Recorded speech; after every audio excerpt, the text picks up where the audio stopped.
Good afternoon, everybody.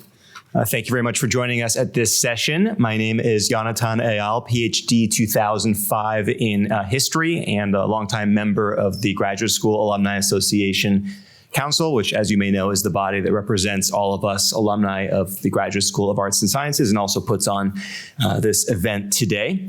I'm delighted to introduce our speaker for this afternoon, Professor Xiao-Li Meng, who is the Whipple V.N. Jones Professor of Statistics here at Harvard, also the founding editor-in-chief of the Harvard Data Science Review. He has many accolades and achievements, as you would expect, but some of the highlights are the fact that he was named the best statistician under the age of 40 by the Committee of Presidents of Statistical Societies in 2001. He's published more than 150 publications in various theoretical and methodological areas, as well as in areas of pedagogy and professional development. He's delivered more than 400 research presentations and public speeches on these topics.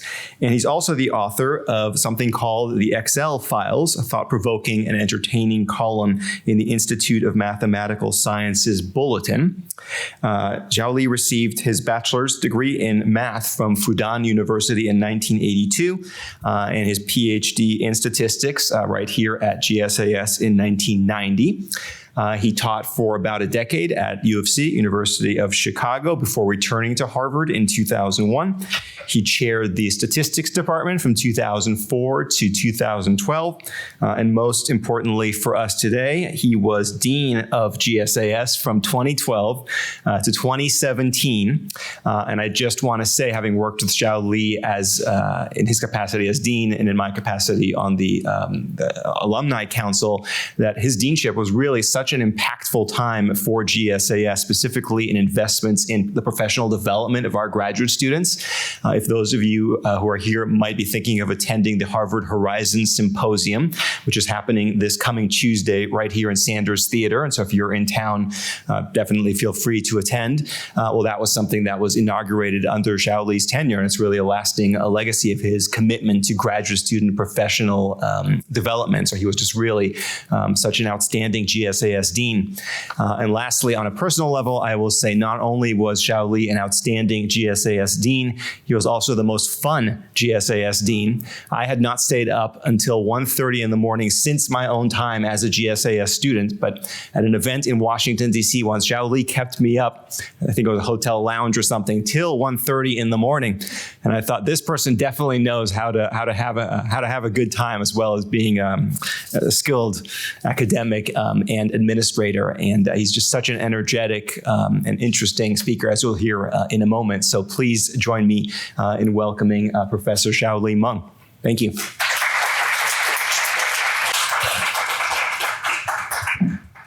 Thank you so much. I think that's lots of expectations now I have to deliver. But it's a truly pleasure to be back. As Jonathan said, told you that I used to be a dean here, so this was a room, for these events. I've done quite a few times. It's so great to see all of you. So after I completed my 5 wonderful years that kept everybody up to 2 a.m. in the morning. I'm not sure everybody appreciate that, but I tried. And then I took on a new task, which I launched the Harvard Data Science Review. And I'm going to tell you quite a bit about the Harvard Data Science Review today. But most importantly, what I try to convey, particularly to the GSAS alum, is that data science is such a broad field.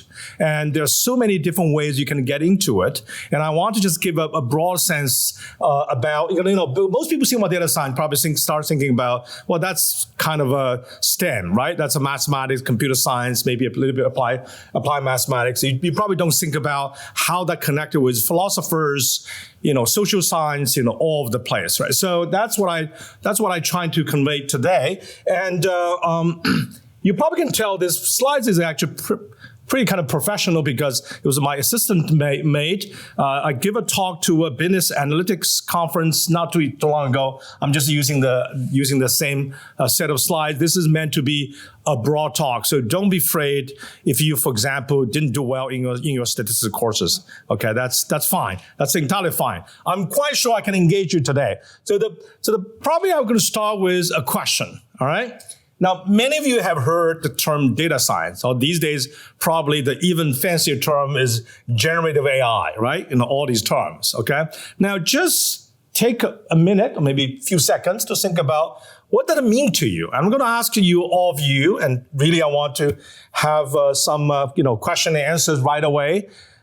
I want you to describe what is data science. Imagine you're teaching, undergraduate course at Harvard, which I've done quite a few times, and you say, "Oh, it's very exciting, that data science." The one question they'll be asking, like, what is data science, right? So imagine you play the role like I would play, like a faculty. How would you answer that question? But to incentivize you, you answer them that I do bring this inaugural volume of Harvard Data Science Review, and you probably, some of you get some copies there. The difference for these copies that I will sign for you, and so you can sell them on eBay, all right? And later. And so, but anyway, let me start this question. What is data science? Yes, please. Numeracy. Well, that's the shortest definition I have ever heard. You definitely deserve a copy, okay? Now, I've got too excited. That was not planned, okay? So, all right, numeracy, that's the one question. Yes? The intersection of computer science, statistics, and subject matter expertise. All right. So, there's three things there. Statistics, computer science, and subject matter, the intersection of them, all right? That's another answer, okay? You got a copy too? Other answers. Yes? The search for objective truth. That's a tall order. These days, particular people think that these days there are kind of ideological driven truths, so I appreciate that characterization. I think I have another hand here, yes? Using mathematical and scientific approaches to solve business and research questions. Using mathematical scientific approach to solve research business research question. Great. Any other? Okay. This is pretty quiet. Yes, please. So I would say data science involves using a wide variety of analytical methods to search for meaningful patterns and information in sets of data.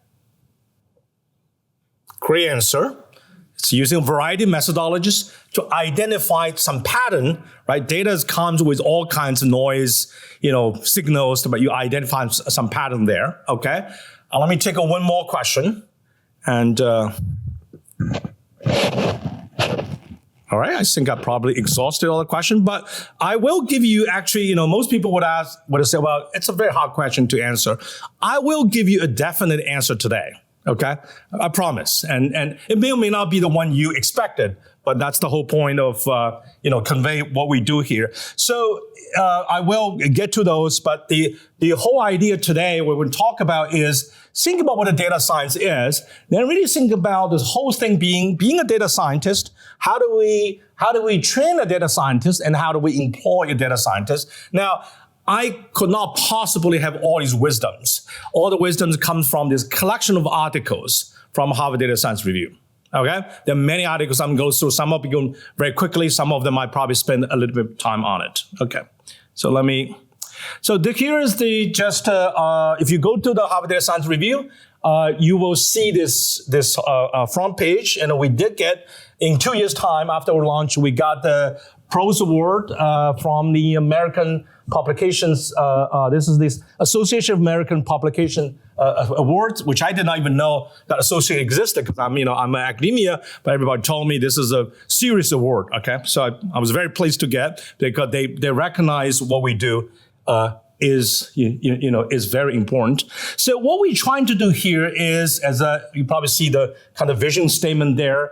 We were really trying to do three things together in one platform. And our general, the mission is everything data science and data science for everyone. They will see how we deliver that. So when I say these three things together, it's a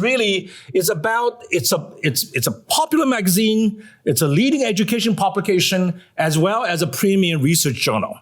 So when I initially started this, everybody said, Xiao-Li, don't do that. That's not possible. Okay, because you're trying to address all these different audiences, all together. And I said, well, that's exactly why we create this thing. Because if you think about data science, it's so broad, right? We already hear a bunch of, different answers. Your answers are actually quite close to each other. That's because, you're all GSAS alum. There is a little bit of bias there. Okay. If you go to other big crowd, you may hear very different answers. But that's the whole point. Trying to get all the people together. How do we think about literally using the Harvard's convening power? That's what are we doing here, right? Because the convening power, and then how do we think about it together? But I was inspired when anytime you hear Harvard Review, that is a brand name, right? What will come to your mind first when you see Harvard Review?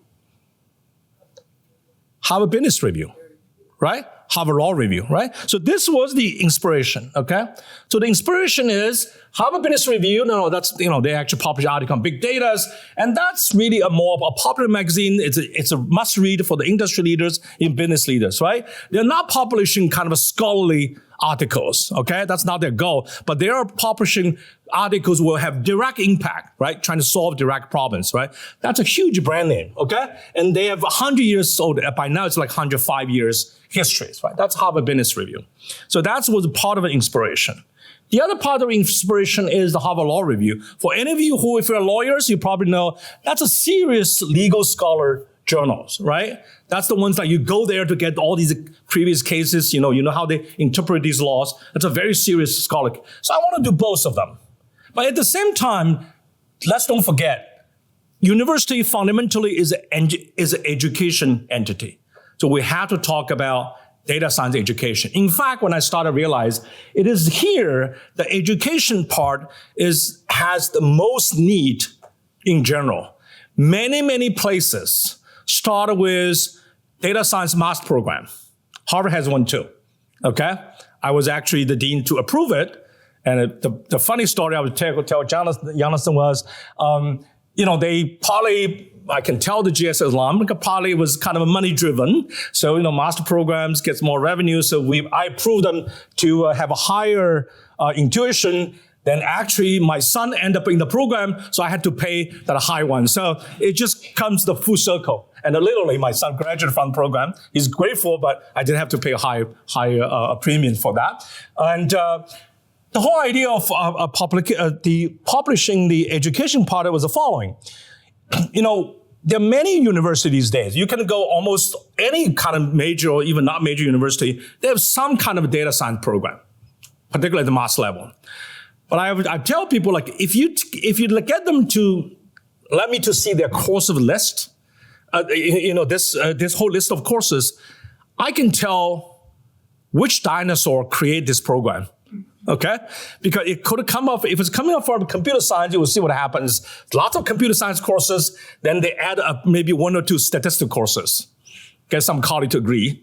If it's created by a statistical department, you see lots of statistical courses and adding maybe a couple of, computer science program and so on and so forth, engineers, everybody else, right? And that is, to be honest, well, at the beginning of something happens that's necessary. Everybody wants to jump on the wagon, do something useful, it's all necessary. But that's not really a good planned data science curriculum, right? Because the curriculum is not about patch up, it is think about this broad picture. So the kind of article we want to publish is really to kind of discuss what should that be, because it's not easy, right? Because data science has so many different angles. Okay, so that's how we created and this whole idea of these three things together.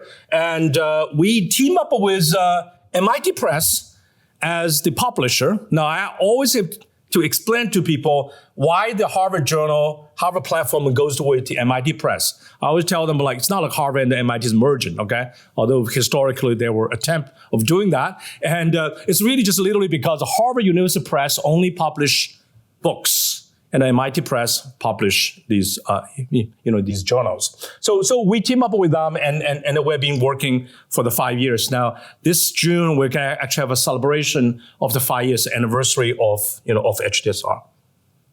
Okay, so now I'm going to tell you what is data science, right? Now, the correct answer is it depends, okay? And that's why I always tell my students, that's almost always the correct answer in most life situations. Of course, then the deep question is, it depends on what, right? It's easy to say it depends. It depends is actually, in here, it depends on who you ask, right? If you ask, there are some people who tell you, the whole data science is just computer science. Okay, I'm sure there are people who would feel pretty strongly about it. And certainly, for some of my colleagues, they say, it's just whole statistics. Okay, it's a statistical science or sexified statistics. Nate Silver, when he gave a talk to the American Statistical Association, he literally said, of course, he was trying to please all the statisticians, say, well, data science is just this kind of sexified version of statistics. I understand what he's saying because there are a lot of things, statisticians, being one of them, have done this many, many years. And of course, then there's also people saying DS is just BS. Okay.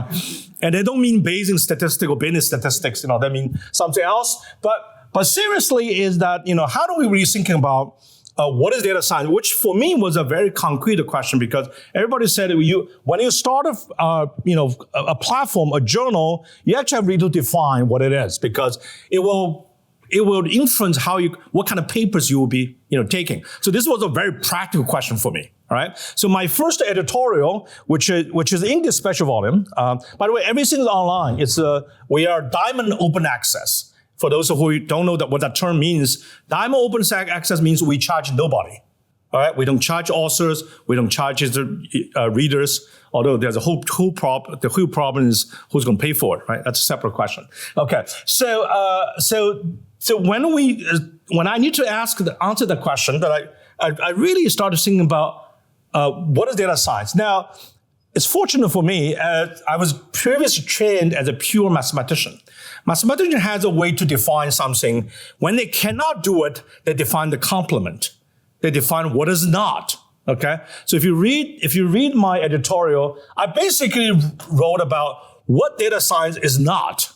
Okay? Then leave whatever the rest is your imagination to figure out what it is. So what is not? Well, I guess I'm going to go through quickly. There were 5 things I talk about because in the interest of time, I'm going to mostly just focusing on the last one, but I want to go through very quickly. Data science is not just machine learning or statistics. Okay, that's quite clear. In a lot of media things these days, you probably see like anything use the computer, they think up to it's AI even. Okay, it's a computer science, whatever it is. But this is a statistics incredibly important. Machine learning is incredibly important, but data science is far broader than that. I think quite a few answers from this audience made that very clear, right? You need to think about computer science statistics, then the intersection with something, substantive. And data science is not all about predictions. What you read now, particularly with the generative AI, right? Generative AI is doing wonderful things, but all it does is prediction, okay?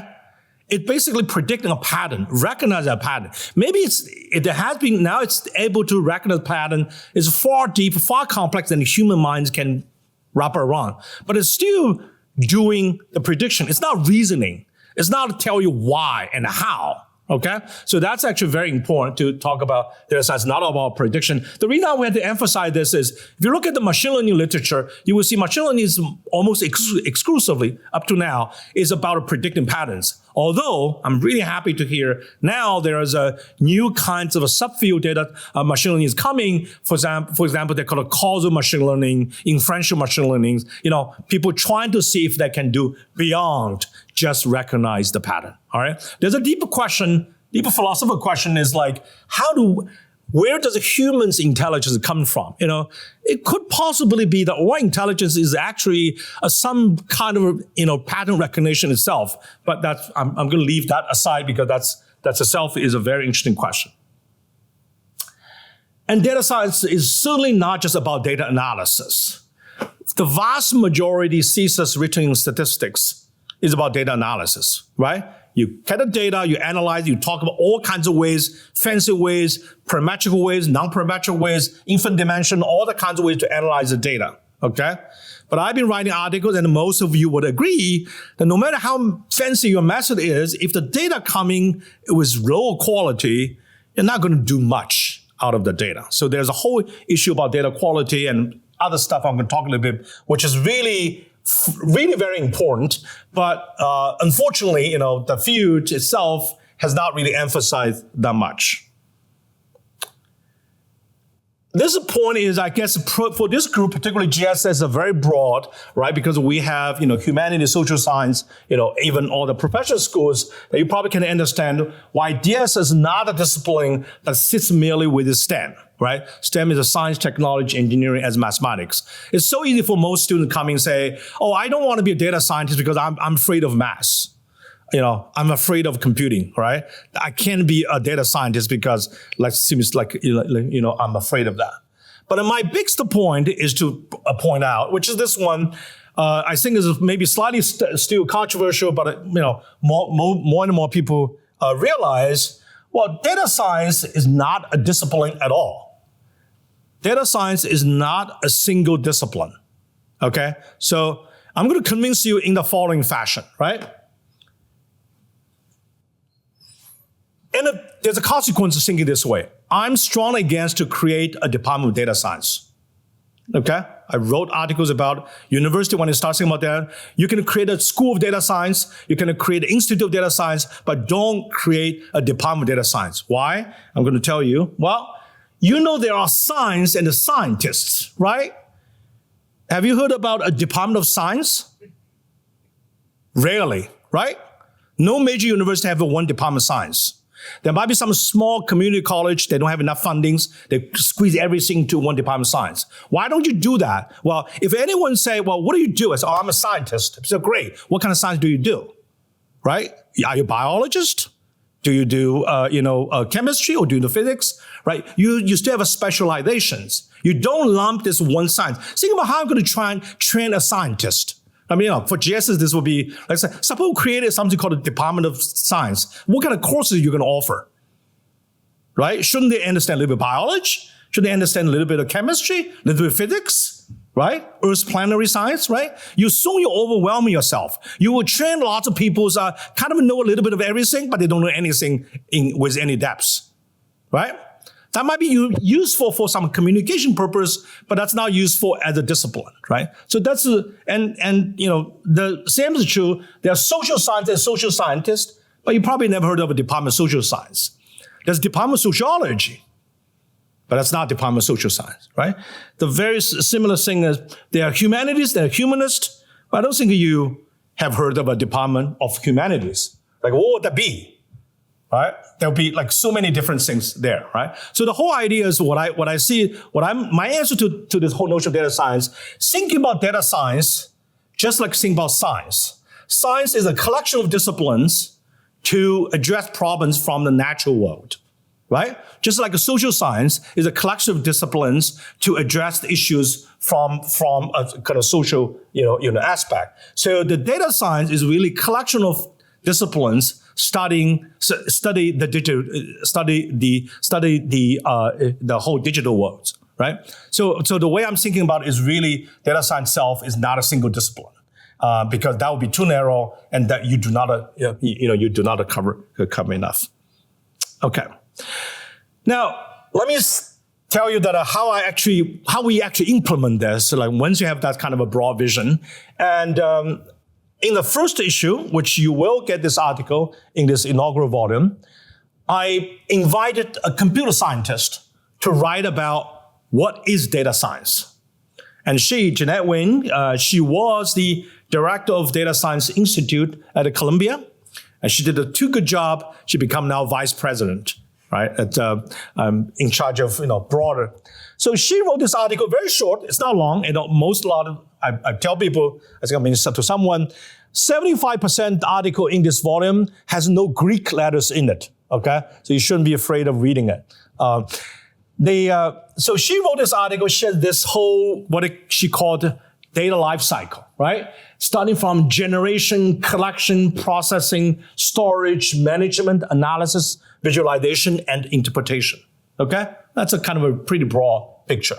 When I saw it, I said, wow, great. And as a statistician, I said, well, this is pretty broad for me as a statistician, right? Because statisticians, now we would emphasize on analysis, visualization, we do quite a bit. We do talk about quite a bit about data collection, sample surveys, experiment design, A/B testings. These are all within the statistical field.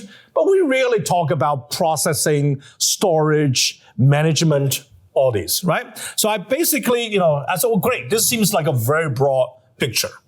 Well, until I sent this article to be reviewed by people from philosophers and other fields. And then I end up inviting more people to write, particularly philosopher, she's a card-carrying philosopher, Sabina Linoli from England. And she wrote a whole article saying, Xiao-Li, this is all great, but it missed a very beginning part, which is the conceptualization.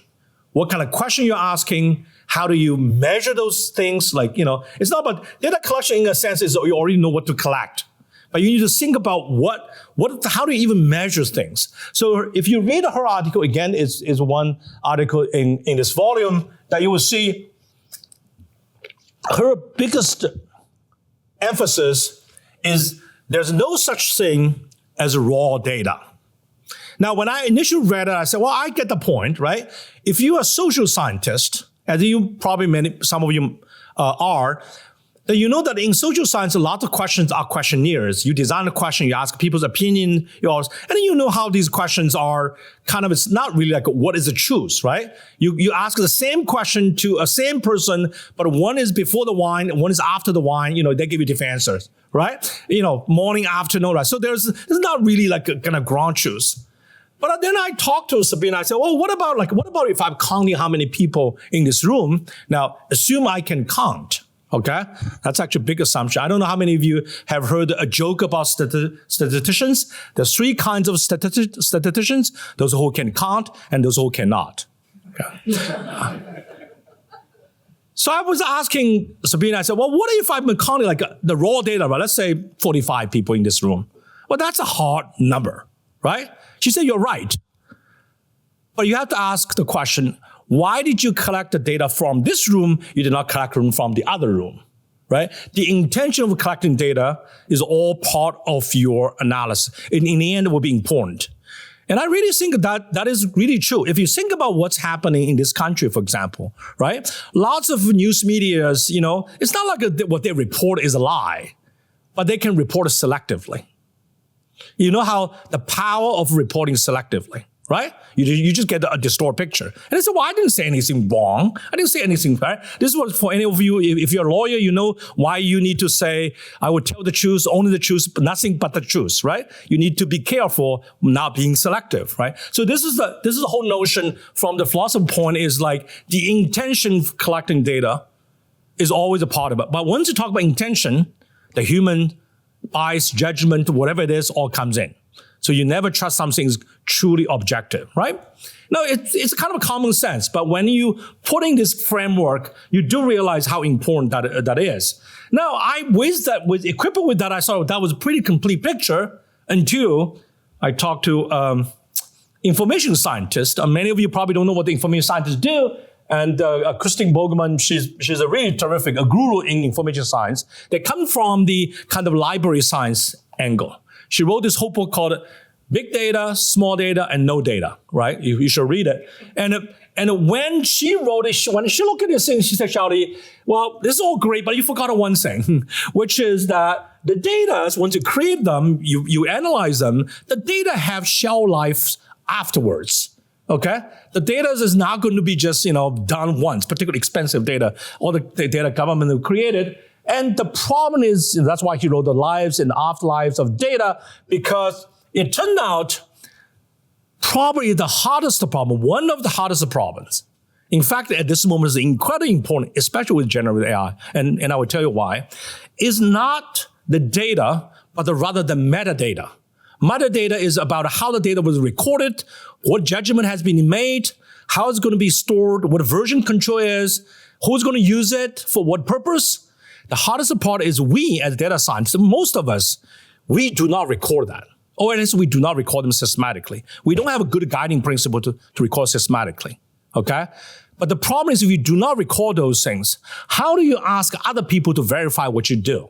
There's a whole thing called a reproducibility crisis, replicability crisis. People say, well, the results I published, more people say, I cannot verify. Okay? Now, when we talk about reproducibility, we're not just talking about simply, verify the program is running, right? You made a lot of choices, come to this conclusion. And the other people, if they do not know these choices you made, how do they know what you have done? Talking about selection bias. But the problem is that a lot of those things are not recorded. We don't even have a platform to record them well. Okay, this turned out to be an incredibly important area now. This is called a human-computer interaction, right? Like there's a lot of interaction you need to record what the human has done. And that itself is not easy. I mean, just think about ourselves. Think about ourselves like we do lots of things, right? We leave a kind of a digital trace, but that's almost like, accidental. It's not like I design what to record or what to record. So in that field, because they're from library science is about, curations, right? The kind of a chain of the commander, chain of the control, who had the data and which point. There's all these metadata.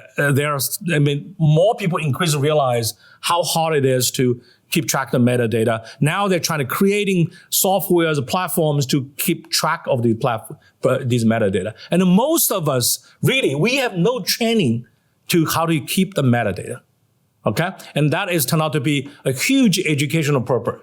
In fact, the people going to do well is going to, let me kind of elaborate on this because I think there is a huge intellectual kind of a horizon is rising that if we can capture how humans make a decision, the process, then we actually have the, generative AIs, ChatGPT. We now have the kind of engineering platform to capture things, but we need the data. Right? If we really want to talk about how human, to talk about everybody worried about whether the AI is going to take over, right?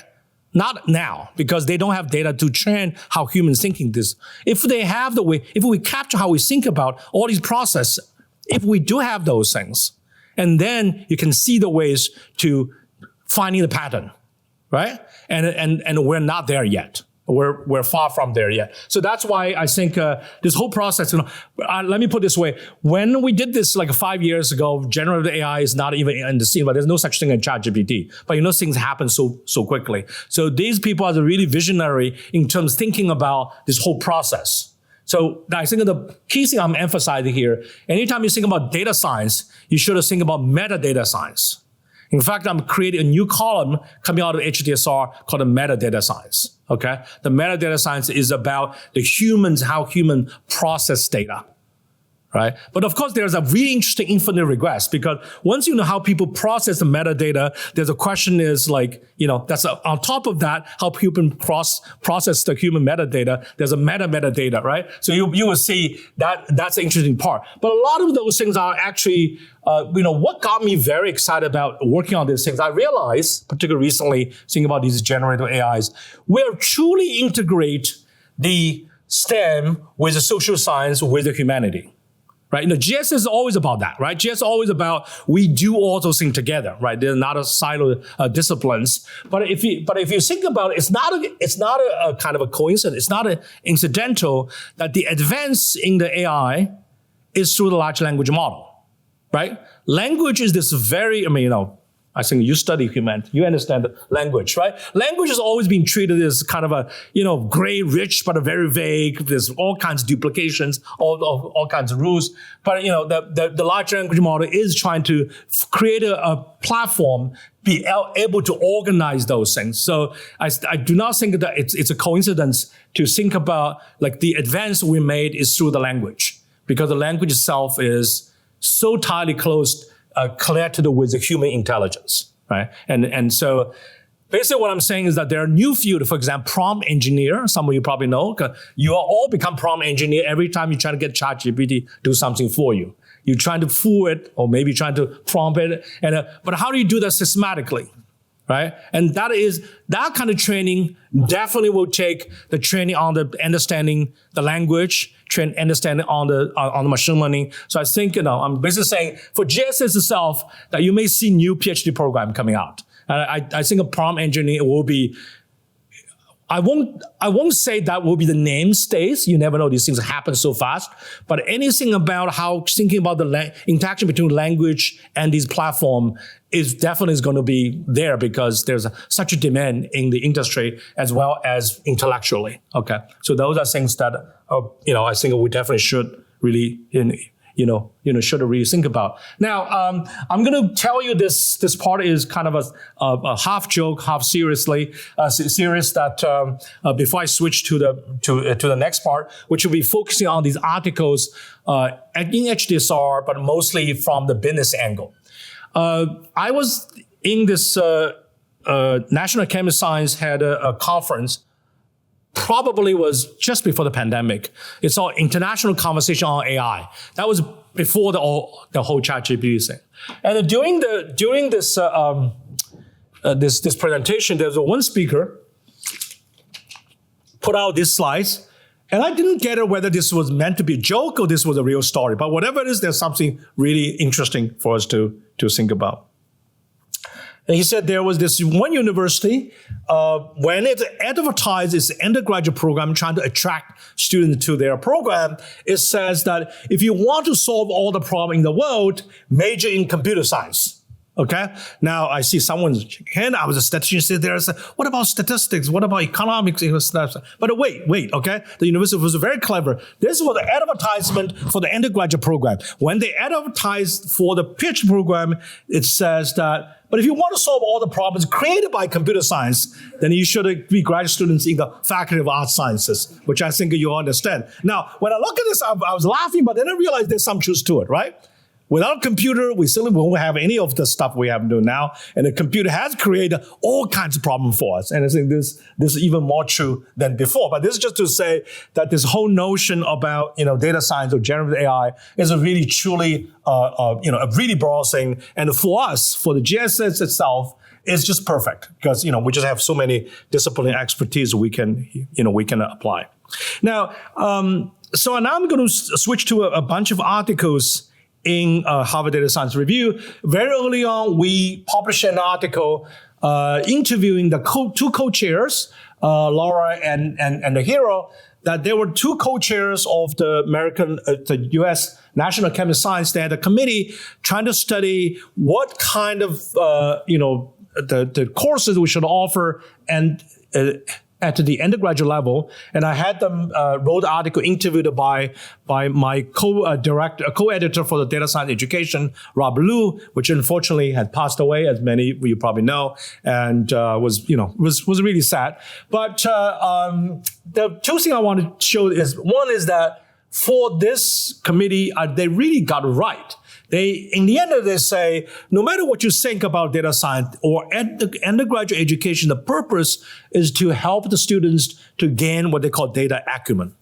Okay? And I think that they do find this, so it's not a particularly methods or knowledge, but it's really kind of acumen is get the sense of what the data is telling you, right? It's a kind of the collective wisdom and how do you deal with issues, from the data. And Rob had this really interesting vision, and I think he's right. We're not there yet, but so he's thinking about, given all the encompassing nature of data science, he said, does your committee see an opportunity here to use data science as an overarching theme to organize liberal arts education in the digital age? Right? You know how the liberal arts education is about critical thinking, all those things. But the way he actually later wrote a whole article in HDSR, you can look at. Rob's point was, traditionally, the way we try to engage anyone to my field is trying to convince them, come to me, come to study chemistry, come study physics because they're so exciting. What he sees like a data scientist is one that you do not need to convince other people to be interested in what you're doing because whatever they're doing, there's a data science angle. So you have a much better inclusive chance without trying to work hard to sell what you want to do. You just need to channel what they're doing, thinking in a more holistic way through the data science. So I think, so that's what he meant by rethinking about liberal arts education, because data science itself obviously has lots of critical thinking, evidence-based, all kind of stuff. So you can, but in this way that it's not about individual disciplines, but in terms of political, it's in terms of particular approach. So I had Alan Garber at the time was the provost. Now, as you know, he's the interim president. I was, of course, very happy to see what Alan wrote. He said the great challenge and the opportunity is to pursue a more ambitious agenda to change how our students are thinking about the world they inhabit by having them to gain probabilistic and statistical literacy. Okay. Of course, as a statistician, I was very happy with this, but I think Alan was really serious about, because the statistics is the language to communicate with nature, and the probability is its grammar. I mean, that's the way we think about. So obviously, this will be very important. The other thing I want to say is this. If you search online about what a data science skill set should be, you will see that there's a long list, right? This one said they need to understand machine learning, they need to study the probability, the data visualization, they need to do a computer, they need to be a good communicator, right? And they're just all those things. And you can also, if this is another saying that, and then you have a long list. I mean, this one really cracked me up, because somewhere it said the data scientist also should have a skill to manage up their, boss. And so, wow, well, good luck with that, So, but the point I want to make is this is why I against the notion to create a department of data science. Because, you just have so much demand. That's just not possible, right? These are all the desirable things like every one of us would like to have. But the way to do it is really trying to create a team, not just a single individual. So the way I'm doing this is to remind people, there's a phrase called a tiger parents. That's what the Chinese parents do, right? We would ask our kids swim, learn piano, do this, do that, do so many things. In the end, the kids say, I'm out of here, okay? Right? And so don't make data science is like a tiger mom here. So now I'm going to just show you a collection of the articles really we publish in data science for business and industry. That's one angle. We have a collection for the government. We have collections for other entry, but I choose this business the industry first. That's obviously very broad. Second, as I said, this was a talk I give in this conference on the business analytics. But I do think there's something here is really quite interesting, because for the business sector, and I'm sure there are many of you in the business sector, there's a real question about, if I want to hire a data scientist, what kind of skills set I'm looking at, and where do I put them? Okay, so there's a really tangible question. It's not just kind of academic, thinking here. So, so I have these, CEOs to write directly. This was an article by the CEO of the Canine.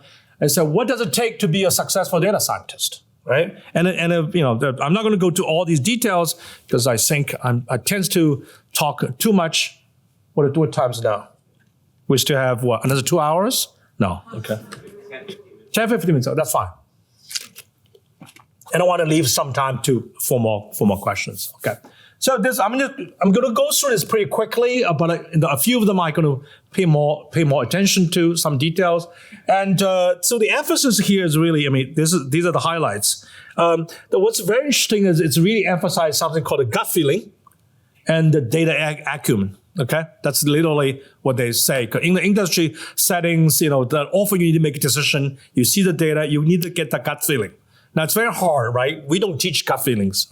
In academia, what is gut feeling? How do you teach gut feeling? But if you do enough time, anyone have real life experience, right? That doesn't look right, okay? Double check, triple check it, and often you might be right. And where does this feeling comes from? There's a lot of experience, but also there's a lot of understanding the particular environment you're working with, right? That's the contextual part is very important.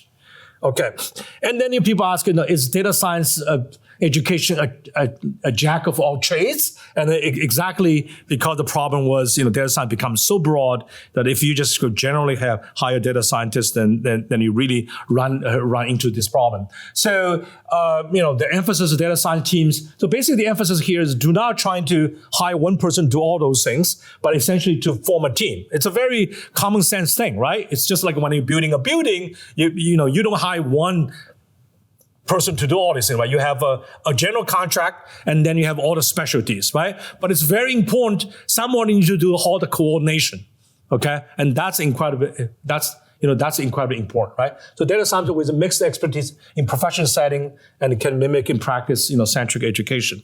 And now, and this is this article by two from the Northeastern here. They're like, how can we train data scientists when we can't agree on who they are?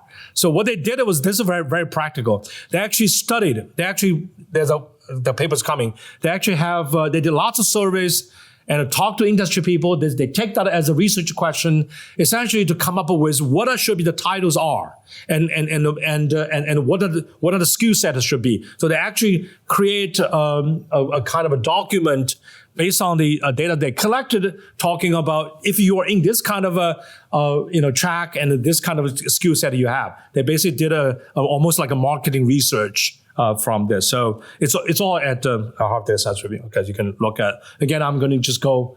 They want to avoid this whole notion called the data science unicorns. Okay, right? Beyond the unicorns, right? Some of you probably recognize Tom Davenport. He writes a lot for the Harvard, Business Review, right? He writes a lot of those. And this, again, the whole idea is that you need to think about as a team, not think about as individual training. Okay. Now, this is the article I mentioned. So they basically did a very serious study toward the foundation of data science and analytics, a knowledge framework for professional standards. They basically said, what would be the professional standards, right? If you be a lawyer, you have a bar, exam to take. If you're a medical doctor, you have things to take. As a data scientist, what do we think? Is it just like, anyone could be data scientist because you analyze some data, or there's some standard there? So they really work on that particular problem, right? And again, these slides, it's all, you can have it, and the cue card actually will directly lead you to the article, okay? So this is, thanks to my assistant did all these things, okay? This is what they did is now they say from unicorn data scientist to the key roles in data science, standardizing roles. So what they did essentially is this. They come up with, say, the major category is data analyst, data scientist, and the data engineer. And they define what each one is, okay? They're not rigid, but that provides any company a way to think about what these buckets are, right? And I'm really glad they emphasize data engineer. Most of you probably realized the whole current, all the, all these hypes or the hopes about, ChatGPT or the generative AIs, they're not really advancing data science. They're advancing data engineer, okay? The methodology is still the classic old statistic Bayesian prediction. Predict the most likely one next. It's the amazing things they create this engineer to make things you can process trillions of data, trillion parameters, things that are unthinkable, right? That's the engineer feast, okay? There are lots of ingenuity, there are lots of cleverness there, but the methodology is still this actually made the probability really at the forefront of the, science now, right? Because it's all about the probability.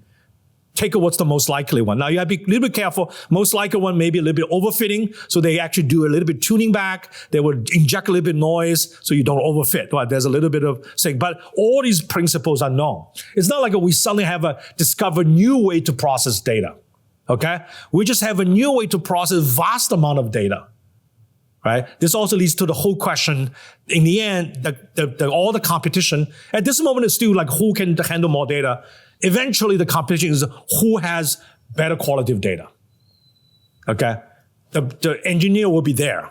Okay, and that's a really big question. So I'm really glad to see them to be very clear about about a data engineer. Right. This is the article was not about industry, but I want to show this is about training the government employer. That turned out to be another huge area. And most of you probably realize how important this should be, okay? Because, we all live in a society. Thank God it still has, have government, has policies. But those people making these policy decisions, they need to have some basic understanding of what's going on, okay? But training these policymakers is hard. I'll give you one real experience I had. This is like before I was the dean of the GSS.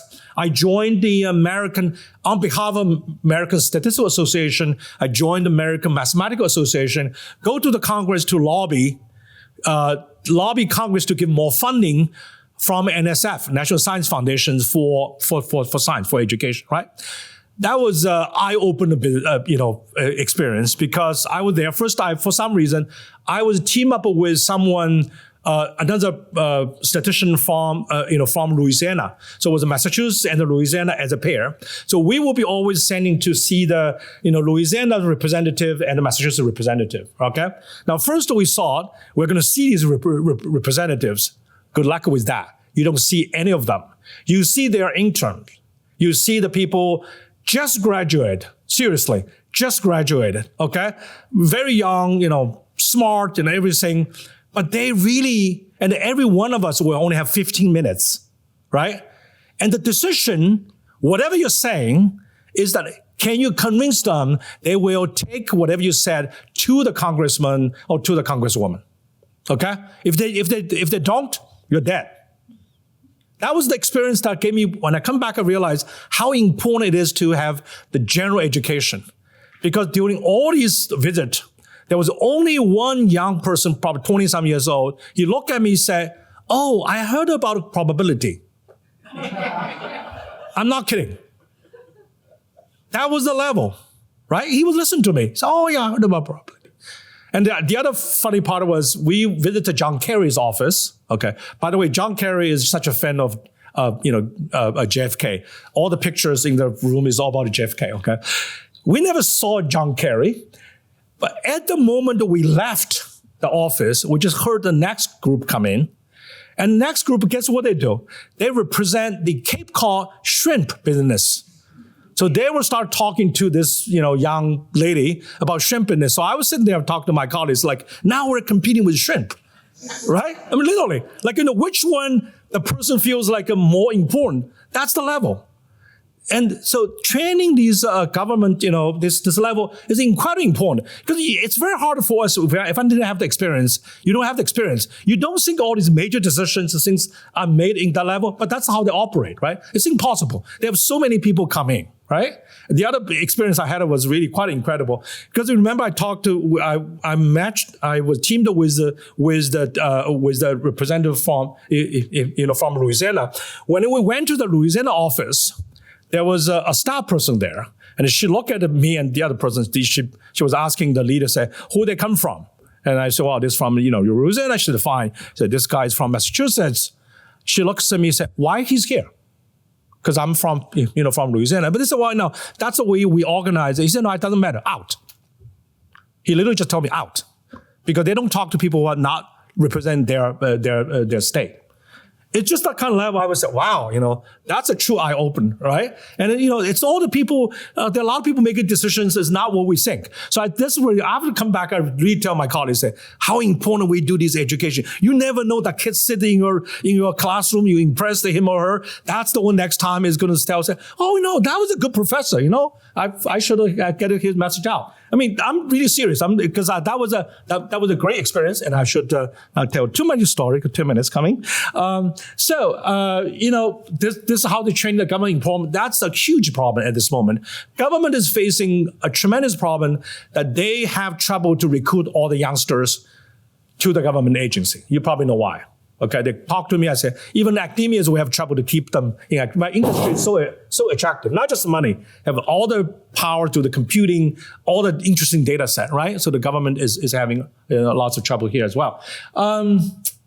Because of that, I'm going to move forward. This is all about communication. This is about the typical problem in the business world is you have these data scientists. They have their own metric, their own value, and then you have a business leader. They have their own metric and values. They don't really communicate with each other because the value system is very different. So these are people writing about how do you deal with the problem. Particularly, this is very interesting, right? If you really can talk, you need to revise your kind of metrics. But the one I want to really show, this is a great one. This was from a consulting firm. They really talk about that one way to ensure a business to be successful, one way, not the way, is to hire what they call these AI strategists. These are people who have domain knowledge, but they also understand the business value. So they basically serve as a translator or interpret between the business leaders and the data scientists. And I think lots of businesses should have that kind of people. Okay, now, but this is the one that let me think about this. I'm going to skip this one, but this is a great one. This is one very recent, and I want to spend a little bit of time on this. Not too much, just 1 minute. When you hire all these data scientists in a company situation, where do you put them? You have two choices at least, right? You can create like a department of science, a department of data science or AI department, put everybody there. Or you can distribute them in all these different groups. And this, I think, is also very relevant for university as well, although from different perspective. What they really study that these are pros and the cons of these two different systems. When you distribute the people in all the different departments, they tend to really know the problem better, but they don't communicate with each other. They tend to duplicate efforts. They also don't have the kind of central attention. They don't get any kind of a hyper level, high level support. So that's the kind of a distributed system. But if you centralize them, then you have the other problem. Okay, you get lots of attentions. You can get a lot of support, but then it's like you don't really know what each department wants. So this is a great article. It doesn't really say which one's better. It says what you depends on your organization, and this has a really careful study. So let me stop on this one because this one is really very telling and with a particular story. Talking about how UPS got it really right. In universities, we tend to talk a lot about development, methodological development, theory development. We rarely talk about deployment. In business, deployment is so important. This was a great story. This is a real story that there was a really important, there was a pioneer in operation research, I think at the University of Virginia. And he told this story himself. He used to have this student, he does all the optimizations. So he had one student that at one time working with him that to optimize, that's why you see this garbage collector truck. So his student, she was very excited that after looking at this particular component data, did the optimal routing. You know how the garbage collection is not easy, right? You need to talk about every day, where do you go? Otherwise, you're wasting time. And so she did this thing. She realized after process data that she can cut down the needs of the truck by 50%. She got very excited. Imagine a student say, well, I had a great impact. The professor was very excited. They present this thing to the board, and they think about the company will be very excited. When the company look at it and say, no, we cannot do this. And I said, why? He said, no, we cannot change all of our routing. I said, why not? Well, this is the human factor, right? Because this is in Virginia, there's a small town. These people take on these jobs. They become their lifestyle. The one guy will be every day stop by, see his mother on the way. Another guy will go some bakery, pick up coffees. That's their lifestyle. Okay? They do not want you to change that. And so when they did this optimization, they never take it into account. So, it was beautifully done mathematically. Yes, it's optimal one, but it cannot be implemented. Right? So there's a whole story about how they make the UPS work. UPS initially run into all kinds of problems without understanding. This is a problem as a data scientist, our metric is different. Our metric is optimal according to some mathematical formula. Right? Shortest route. Minimum number of trucks. You do not put in the human factor into your calculation. Now, of course you can say, well, let's put it in. Well, trying to put the metric on human emotion, their preference, good luck with that. Okay? It's a hell of a job, right? So now you need the people who's really qualitative thinking, quantitative thinking work together. Maybe you don't cut down 50%. Maybe there are people who can cut down maybe 20%, right? So that's where, in this business sector, you really need that combination. Let me stop here because the biggest lesson I learned here is thinking about the education we provide. We very much talk about impact to the society. But if we really want impact to the society, we should at least have our students have some exposure, that kind of complications when humans involved.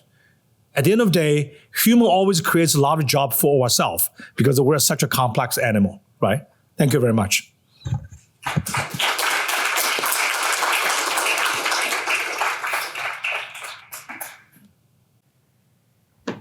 Questions? Behind you. Thank you very much for that. In part because I now appreciate that my first job out of college was as a data scientist, embedded style. I'd like to hear you expand more on the difficulty of metadata in particular. And the reason I'm asking is that in many different realms, I've been impressed by the badness of metadata, cover sheets of patient histories, asset databases, linguistic data. Seems as if basically the metadata is always bad. Yeah. Well, I guess the one problem is, I think I only kind of start realize this problem myself. The one thing is that we do not, in general, we do not have even a principle. What do you collect as metadata? Right? We don't, you just need a simple checklist, right? Collecting data, we know how to collect data, right? At least we say now you need to, what attributes you want to study, what are the subjects, right? What are their demographic informations? We have these kind of very low level thing, but it actually helps. In metadata, what should I collect? Is like the time of data collection, like who collected, right? And there are people who have done this wonderfully, but it's sort of accidentally. There's one great example. People trying to predict, the estimate of how much money doctors are making. Not you guys, the real doctors, not like me, okay, real doctors making. And then in the end, when they survey, whoever did the survey that for some reason that she recorded how many phone calls we have to make before I reach a doctor. That turned out to be a really good predictor of the income level, right? Because the busy doctors not sit there, answer your phones. So that's a metadata, but turned out to be really useful. Now, who would have thought about to collect how many phone calls? But then you realize you should record those things, right? So first is what's the principle to record? What are the basic things? Second, when you record it, what's the platform? Right? What's a platform naturally to have those things? Because you can't, without the platform, those things become anecdotal, it doesn't work well. So there's just a whole slew, things we need to do. But you're absolutely right. Well, what I think is for different business, different sector, you need to develop your own principles. You have to keep track of these data. We can do it. It's not hard. This is really not rocket science. It's just simply collect the data. But without these data, you just don't. You either have terrible data, very selective, or you just don't have the data, then we can utilize all the great machinery there to seek the pattern, right? That's the bottleneck at this moment. Yeah. Thank you for the question. I'm letting you guys to deploy. Yes, please. Yeah. I'm curious about your trip to Congress to try to lobby for more funding. So what was your elevator pitch? And oh, yes, that's a great one. Okay. I tell you what the elevator pitch. What was your elevator pitch? Right. And who was your next target? And who are your target lists? Yeah, it's great. We got a little bit training to say what's your elevator pitch is, because remember we're pitching all these state level representative, is to say how much money from NSF coming to your state. That was the single metric. So they help us to create these kind of chart, right? A colorful chart to see, 250 million or whatever this number is. Like they basically say you need to just pitch, say how much money the NSF gives benefits your state. That was the number. It's all money talk, right? And so basically they told us that don't deliver too many messages. Of course, I understand why. Don't deliver too many messages. The other side is not there trying to digest the reasons. They're there to record what's the most salient thing in their mind they can tell, right? It's all about economy and it's all about the bottom line. But it's an incredibly interesting experience. I did it once. I won't do it again, but it's worthwhile, Yes. Fascinating about data science. Sometimes the most important things are totally unexpected, like connecting different data sets to a business problem. When I was at PricewaterhouseCoopers, one of our clients was a big auto insurer. Yeah. And they wanted to figure out who's a bad driver. Yes. And we came up with, and this is almost 20 years ago, is credit scores. Mm-hmm. Turned out to be a very powerful predictor of bad drivers. Who would have thought? But it sort of makes sense. And that's sort of an example of using data science for a business problem. Yeah, that's a great example. And I tell you that you remind me that there's a grand challenge for that kind of approach at this moment. There were data scientists there. They were just sort of came up with it. Yeah. The grand challenge now is, this is talk about linking data, right? You have different software linking them. But now everybody wants data to be private.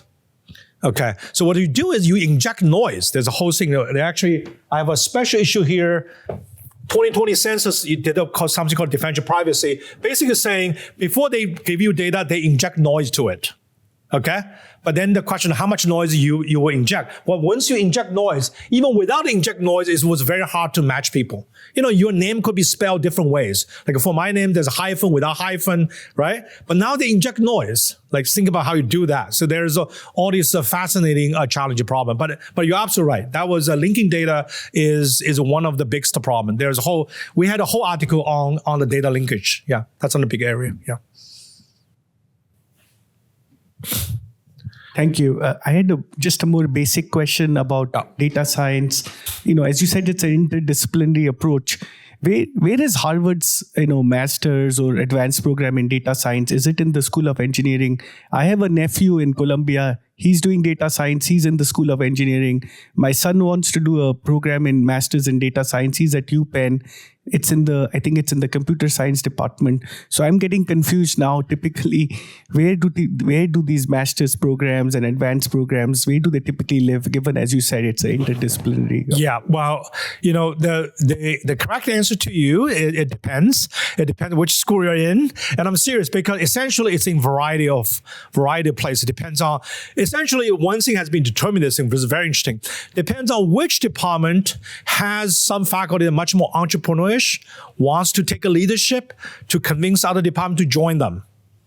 Then that they create. At the Harvard, the data science master program, which the one I approved, sits in the computer science department from C's, but jointly with the statistics, but it's all administrated in C's because there are the faculties there. I've been talking to a variety of universities because they all want to do this. They talk to me about those things. And it's very interesting, right? It all depends on which faculty. There's some department faculty say, I want to do that. There are different mathematical departments who want to do that. Computer science, engineer, social science, health policy. There are many of these departments. It all depends on, there's also the one thing I think we should emphasize more for the GSS students, right?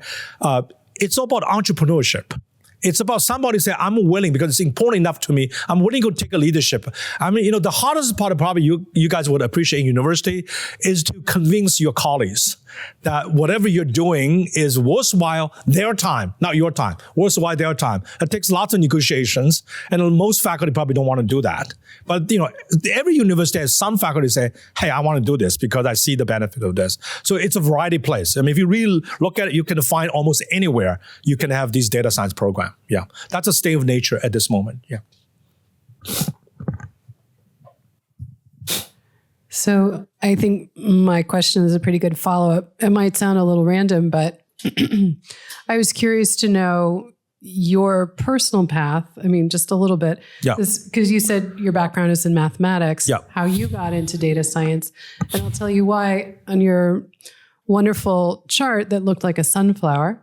Yes. I noticed for me, there was something that was missing as something necessary for a data scientist. And that is either proprioception or someone with high capacity for phenomenology is how I'll put it. Mm-hmm. And then you named it in the next slide, the gut instinct. Yeah. You clearly have a gut instinct.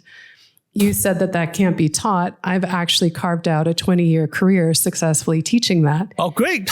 And the more people strengthen that, the more they break through their industries and catapult to a higher level. So I was curious about your background, if you don't mind. Sure. No, I don't mind at all. I was trained back in Fudan University in China. I was trained in pure mathematics. Pure mathematics means, I was studying abstract algebra. And I got to this country, become a statistical student at Harvard, at the GSS. And the one big reason is at the time that, I had some colleagues, some classmates, they came to US, they studied statistics. At the time, there was a kind of a semi-serious, same joke is statisticians are those like a fourth grade mathematicians. We can't do the hard mathematics, we try to do statistics. But for me, it was really just more practical because I didn't have any money to come to this country, thanks to the GSS. But statistics was relatively, at the time, probably more kind of a novelty to attract these students. So I come from a pure mathematical background, but I got a really great education here because when I came here, I was purely doing mathematics. I have now seen a histogram, right? Many of you probably know what a histogram is. So I really like the first time when my advisor started teaching histogram, I really could not help myself, raise my hand. I said, what is that? Right? And I was in a statistical students, and my advisor was very gentle with me. He basically told everybody else, he said, Xiao-Li is very innocent.